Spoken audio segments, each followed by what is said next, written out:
Lemon in the middle portion, Skyshack and Big Lagoon. Skyshack regains the lead and finally close finish.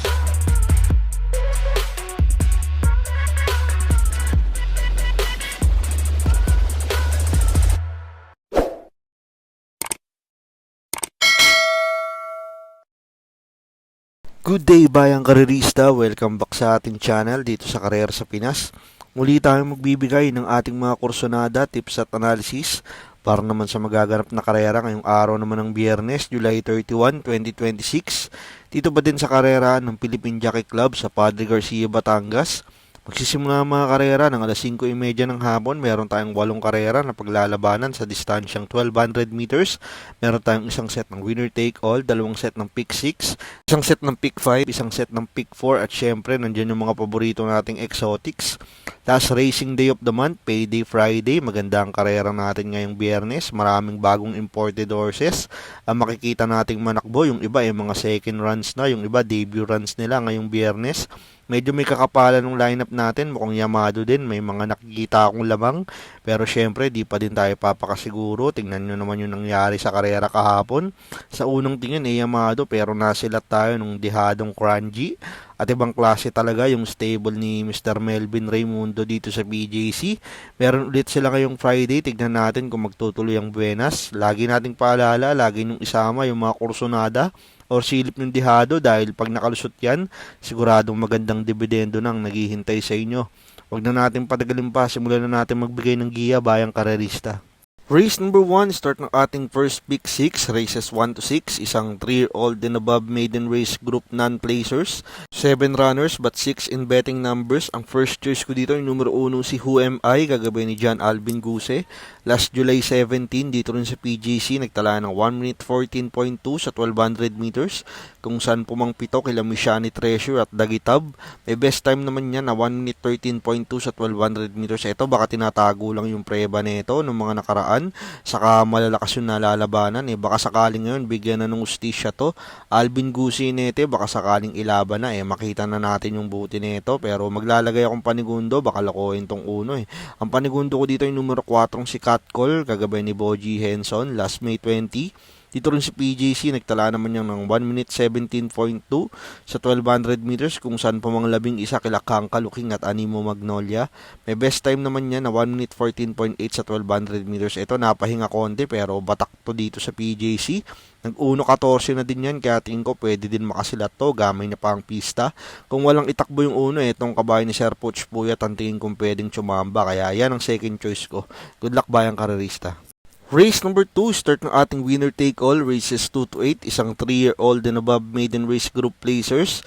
Meron tayong 9 runners but 8 in betting numbers. Ang first choice ko dito, numero 4 si Dagitab, gagabay ni AJ Pabilik.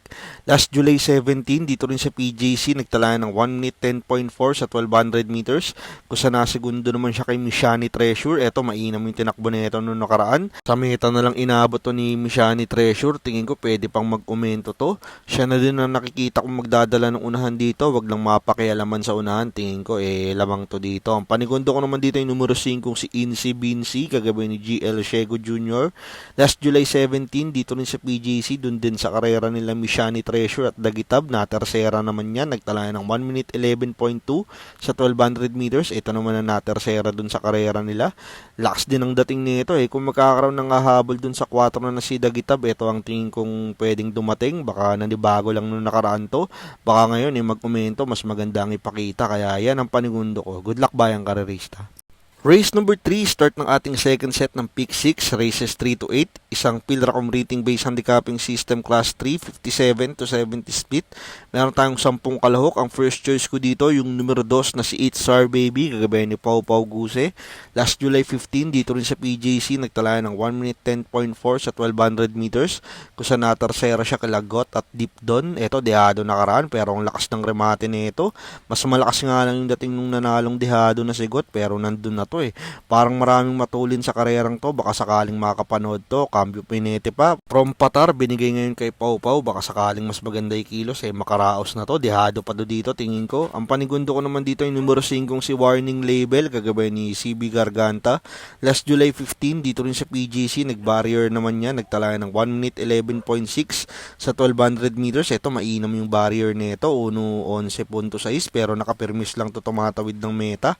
Dito, problema ko lang dito, debokang kabayo ito. Marami akong nakikitang pwedeng manggulo. Baka mapahirapan pero malay natin, mainam na kabayo talaga Kaya yan pa rin ang panigundo ko. Good luck bayang karerista. Race number 4, start ng ating pick 5, races 4 to 8, isang Pilracom rating based handicapping system class 4, 42 to 56 split, meron tayong 8 kalahok. Dito ang first choice ko, yung numero 2 na si Grand Laughter, gagabay ni JB Ponce, last July 17. Dito rin sa PJC, nagtala ng 1 minute 13.6 sa 1200 meters, kung saan pumanglima kila Lola's Favorite at Jubilum. May best time naman niya na 1 minute 12.6 sa 1200 meters. Dito sa race 4, ganun din. Marami akong nakikitang matulin, baka maghagaran agad sa unahan. Etong 2 ang nakikita kong pwedeng tumanglaw lang, baka isunod lang to ni Pamboy, baka ilaban na ngayon to. Mababa na din sa laban to, kaya yan ang pamprimera ko. Ang panigundo ko naman dito yung numero 5 si Diamond Heart, kagabay ni Pabs Cabalejo. Last July 22 sa Metro Turf, nagtala ng 1 minute 13.2 sa 1200 meters. Kung sa natarsera naman siya kila Sir William at Ann Byrne. May best time yan na 1 minute 12.8 sa PJC sa 1200 meters. Ito naman ang nakikita kong pwedeng manggaling sa likuran. Pag naghagaran sila sa unahan, etong kabayo na to, tagal na din di nakakatingin ng panalo. Laging bitin, baka ngayon mapabor na sa kanya tong karera na to. Makatigim na ulit ng panalo, kaya siyang kursunada kong panigundo. Good luck bayang karerista. Race number 5, start ng ating pick 4, races 5 to 8, isang Pilracom rating based handicapping system class 4, 42 to 56 split, meron tayong siyam na kalahok. Dito sisingling ko na couple entries 5 and 5A, Iris, and 5A Limunsunan Falls, parehas may panalo tingin ko. Unahin natin si Iris, kagabay ni Nelson Esteban, last July 24, sa Metro Turf, nag-barrier yan, nagtala ng 1 minute 16.2 sa 1200 meters. May best time naman niya na 1 minute 13.4 sa PJC sa 1200 meters. Ito medyo controversial yung huling talo nito sa kabila. Biglang sumandal to last 50 meters. Inaabot to. Ang laki ng karga nito sa double. 1 million mahigit ata yun. Nag-vicious run naman siya, bago yun, nanalo yan dito sa PJC. Sadyang malakas lang sumandal tong kabayo na to, pero kung na-correct nila, tingin ko pwede ulit makaisa to. Yung couple entry niya namang si Limunsudan Falls, kagabay ni Louis Lunar, last July 8 sa Metro Turf, nagtala naman niya na 1 minute 29.2 sa 1400 meters. Kung sa nasigundo naman yan kay top of the line. May best time yan na 1 minute 15.2 sa 1200 meters dito sa PJC. Ito naman ang tingin kong rare mate pag napahirapan yung Iris. Nakaraan, segundo sa kabila, medyo malakas lang yung nalabanan. Kay Boss Melvin na rin pala to, alam naman natin, bleed na naman tong stable na to. Kita naman natin kagabi, lahat laban Para sa akin, lamang tong dalawang entries nila ulit dito, sisinggaling ko na yan 5 and 5A Iris and Limunsudan Falls. Good luck bayang karerista. Race number 6, last daily double plus 1, isang Pilracom rating based handicapping system class 3, 57 to 70 split, meron tayong 10 kalahok. Dito ang first choice ko, yung numero 1 si Liz Cabianca, gagabay ni Ryan Base.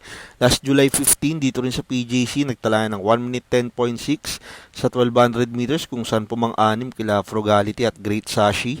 May best time naman niya na 1 minute 9.6 sa 1200 meters. Ito may Yamadon nakaraan pero nahirapan yung bata patakbuhin to. Isa pa, di maganda yung numero nung nakaraan, natapalan kaya nilabas pa nung bata nahirapan ng makahabol.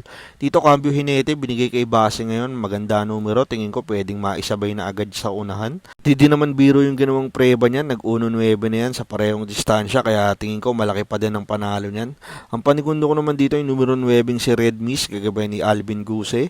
Last July 15, dito rin sa PJC, nagtala naman niya ng 1 minute 10.6 sa 1200 meters. Kung saan pumang-apat naman siya kila Frugality at Great Sashi. Ito ang nakikita kong magdadala ng unahan dito, ibang klase to.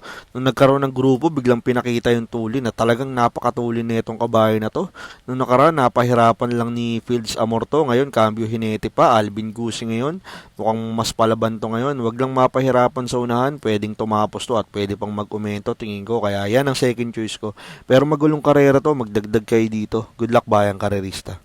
Race number 7, penultimate race, last daily double for the day, isang Pilracom rating based handicapping system class 4, 42 to 56 split, meron tayong 11 kalahok. Dito si singling kulit, couple entries 1 and 1A, Laika Ferrari at 1A na si Alabama Elegance. Pero mas tinitignan ko dito yung uno na si Laika Ferrari, gagabay ni JMS Torque. Last July 15, dito rin sa PJC, nagtala ng 1 minute 10.4 sa 1200 meters. Kung saan po mang 5 kilagot at deep doon. Ito, Yamado nung nakaraan, mas inaasahan to, tingin ko kaysa dun sa Fire Up Sus. Pero mas lumabang pa yun, puro salto inabot nitong Laika Ferrari, numero 1, tas nung rekta, nasa pinakalabas na nagpaparemate. Hindi maganda pinerform ngayon, nag-adjust ang connections from M&M Gonzalez to Brook na ngayon, baka sakaling maipwesto niya na agad to. Mas sumina din ang laban, tingin ko parang mas malaki na ang chance niya dito. Yung couple entry niya si Alabama Elegance, may 1.11.8 din yan sa 1200 meters sa kanyang barrier run. Medyo malakas lang din yung nalabanan na nakaraan, pero mas inaasahan ko dito yung Laika Ferrari. Single ko na yan, couple entries 1 and 1A dito sa race 7. Good luck bayang karerista. Race number 8, last race for the day, isang Pilracom Breathing Base Handicapping System Class 4, 42 to 56 split, meron tayong 10 kalahok. Ito ang first choice ko, yung numero 3 na si Charmboy, gagabay ni John Alvin Guse. Last July 17, dito rin sa PJC, nagtala naman niya ng 1 minute 13 sa 1200 meters, kung saan na-tercera siya kila Pine Novo at Spellbound. Ito, dikit na Yamado to nung nakaraan, mukhang naasahan na to, kaso di kinaya sila Pine Novo. Adjust connections ngayon, binigay kay Alvin, mas gamay na tong kabahay na to, tingin ko. May matutulin, pero alam na alam ni Alvin, paano pasunurin natin pwesto agad to. Baka mas maganda i-perform ngayon kay Alvin, kaya yan ang first choice ko. Ang panigundo ko dito, yung dehadong numero 5 si Jack 14, gagabay ni Nelson Esteban. Last July 18, dito rin sa PJC, nagtala ng 1 minute 26.2 sa 1400 meters, kung saan pumang 5 kila Uno Magnifico at Circle of Love. Ito, malakas yung nalabanan nakaraan, pero nung rektang, lakas din ng dating nito. Dito parang umina ang laban, isa pa, another Melvin Raimundo horse. Pwedeng parating to nila Iris, alam naman natin, laging laban yung mga kabayan yan. Mainam na kabayan din to, baka sakaling makadihado ulit sila Boss Melvin dito. Ito ang kursonada kong panigundo. Pero last race, paratingan, isa pa, magulong karera, lagi nating paalala, magdagdag kayo dito sa last race. Sama nyo yung mga silip yung dihado para pag namumuro na kayo, mas malaki na ang chance ang manalo ng mga parating nyo dito sa uling karera. Good luck bayang karerista. At yan ang ating mga kursunada, tips at analysis para naman sa magaganap na karera ngayong araw naman ng Biyernes, July 31, 2026, dito pa din sa karera ng Philippine Jockey Club sa Padre Garcia, Batangas. Lagi nating paalala, ito'y sariling aral at kursunada lamang pagdating sa tayaan, kayo pa din ang masusunod. Maraming salamat sa inyong patuloy na pagsuporta dito sa karera sa Pinas. Makatulong sana ang ating mga giya at kursunada, magsitama sana tayong lahat. Happy racing at good luck bayang karerista.